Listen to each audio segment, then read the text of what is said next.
আসসালামু আলাইকুম এভরিওয়ান, সবাইকে আমার তরফ থেকে অনেক অনেক অনেক ঈদুল ফিতরের শুভেচ্ছা। ঈদুল ফিতর মুবারক, ঈদুল ফিতর মুবারক, ঈদুল ফিতর মুবারক। তো সকালবেলা ঘুম থেকে উঠে সব কাজকর্ম করার পরে আমি সামাই নিয়ে আমার হাজব্যান্ডের সামনে হাজির হয়েছি।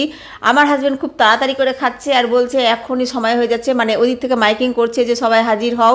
8:30টায় নামাজ ছিল, তো 8:30টায় নামাজ পড়ার জন্য আমার হাজব্যান্ড খুব দৌড়ে দৌড়ে মানে খেলো।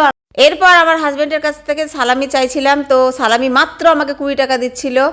আর এর মানে প্রতি বছর আমার হাজব্যান্ড আমাকে মানে সালামি দিতে গিয়ে খুবই কৃপণতা করে, বারবার মানি ব্যাগ দেখায়। আমি বললাম এইভাবে মানি ব্যাগ দেখালে হবে না, প্রতি বছর আমার জন্য কিন্তু বেশি করে টাকা রেখে দিবা, সালামি কিন্তু আমার বেশি চাই। মানে মোটামুটি তো 500 টাকা আমাকে দিতে লাগবে। তো আমার হাজব্যান্ড বললো এরপরে ঠিক আছে দিব। তারপর আমি আমার হাজব্যান্ডকে সালাম করলাম আর আমার হাজব্যান্ড চলে গেল নামাজ পড়তে। আমার ছেলেও যাবে নামাজ পড়তে।